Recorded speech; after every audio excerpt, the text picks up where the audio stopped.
Bonjour et bienvenue dans ce journal. La mobilisation contre la fermeture du service de radiothérapie d'Argenteuil prend de l'ampleur. Samedi, des centaines de personnes ont défilé de l'hôpital Victor Dupuy à la sous-préfecture pour demander à l'Agence régionale de santé de revenir sur sa décision. Retour tout de suite sur cette manifestation avec Adrien Hilpert. Service public. Oui. Marchandisation. Ils étaient plus de 300 à reprendre ce slogan en chœur. Du personnel de l'hôpital d'Argenteuil bien sûr, mais aussi des élus ou de simples habitants, inquiets de voir fermer le seul service public de radiothérapie du Val d'Oise. Une mesure qui pourrait prendre forme fin mars, mais qui a déjà des répercussions sur le quotidien du service. Pour le personnel, c'est très dur. C'est très dur parce que le personnel est motivé, mais au fur et à mesure, il se pose des questions. Pour les patients aussi, c'est très difficile parce qu'ils voient, ils entendent des informations, ils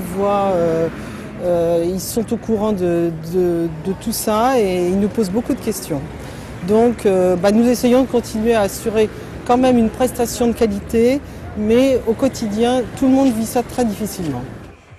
De leur côté, les syndicats et notamment le comité de défense de l'hôpital redoutent aussi des conséquences sur d'autres services comme l'oncologie ou l'hématologie. Aujourd'hui, c'est la radiothérapie qui est sur la sellette, mais on le sait de toute façon dans les petits papiers de M. Evin et la CGT est bien là justement pour le montrer. Et elle a aussi des dossiers où elle sait qu'il y a d'autres services qui sont sur la sellette et qui vont être revus régulièrement dans le cadre d'une restructuration du projet en fait, de santé de territoire. Les syndicats voient aussi dans cette fermeture une décision favorable au secteur privé. Les patients de radiothérapie devraient alors se rendre dans les cliniques d'Ony ou de Sarcelles. Des allers-retours quasi quotidiens, usants pour des traitements lourds et fatigants. Si pour l'instant les autorités indiquent qu'aucune décision n'a encore été prise, la fin du sursis approche. L'Agence régionale de santé rendra son verdict courant mars. À Argenteuil toujours, et en bref, des parents d'élèves annoncent vouloir bloquer le collège Rousseau mardi matin. Ils entendent protester contre la suppression de 4 classes dans ce collège classé en ZEP.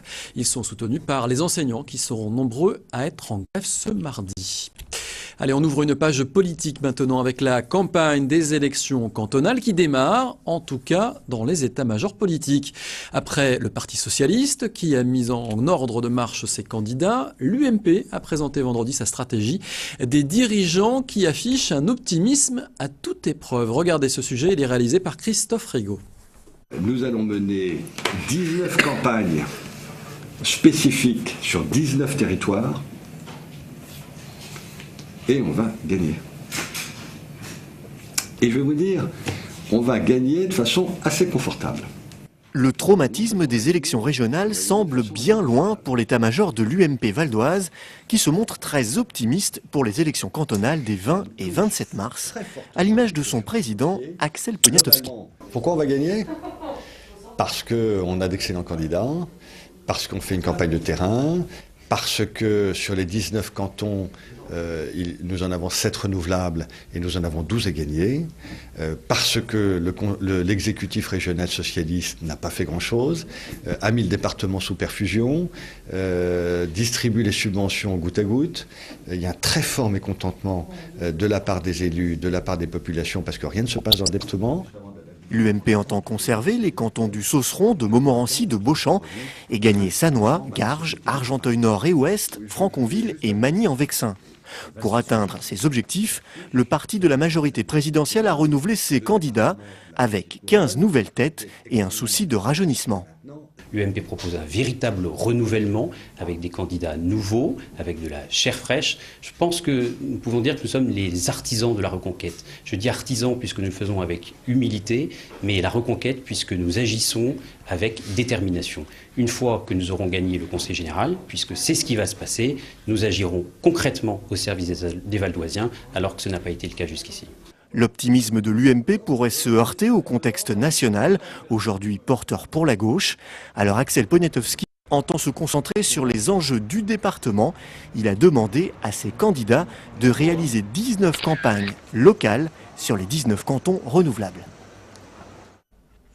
En bref et en images, 26 détenus de la maison d'arrêt d'Ony ont été transférés vers d'autres établissements pénitentiaire. Un transfert qui fait suite à de nouveaux incidents survenus vendredi. Environ 200 prisonniers se sont regroupés, dégradant au passage des barbelés et un grillage dans l'enceinte de la maison d'arrêt. Les images que vous voyez, ce sont des images d'archives. Zoom maintenant sur un stage un peu particulier. Ce week-end, l'association des Amis du domaine de Villarceau proposait à ses adhérents une journée découverte des rapaces avec notamment une initiation à la fauconnerie. Cet art très ancien qui consiste à élever des rapaces pour la chasse vient d'être inscrit au patrimoine culturel immatériel de l'humanité de l'UNESCO. C'était le 16 novembre dernier. Adrien Hilpert a assisté à un des exercices proposés lors de ce stage. Regardez. Là, vous appuyez sur la languette de cuir en même temps et vous l'enfoncez. Voilà, très bien. Face à face inédit pour ces stagiaires. Guidés par un fauconnier, ils apprennent ici à manipuler une buse de Harris. Voilà, et là, donc vous baissez votre gant et vous ouvrez les doigts. Ouvrez les doigts. Voilà. Ouvrez. Voilà. Faut tout de suite ouvrir les doigts pour qu'il puisse aller sur le perchoir. Ouais. Faire monter ou descendre l'animal de son bras, la manœuvre paraît simple, elle peut pourtant s'avérer périlleuse, sans une gestuelle bien maîtrisée. Aïe. Voilà. Faut surtout pas défaire. Voilà, hop, et vous serrez bien vos doigts. Objectif de l'exercice, s'intégrer dans le territoire du rapace et se faire accepter. Lorsqu'il chasse, il chasse pour lui. Le fauconnier, lorsqu'il l'utilise pour la chasse, va détourner l'aptitude naturelle de cet oiseau pour la chasse et la détourner au profit de l'homme. C'est-à-dire qu'on va en fait utiliser la proie que le rapace attrape pour l'homme. Et la fauconnerie est une distraction. Au Moyen-Âge, c'était une distraction, pas un moyen de subsistance. On ne chassait pas pour se nourrir, on chassait pour se distraire. Ce jour-là, à la bergerie du domaine de Villarceau, point de chasse.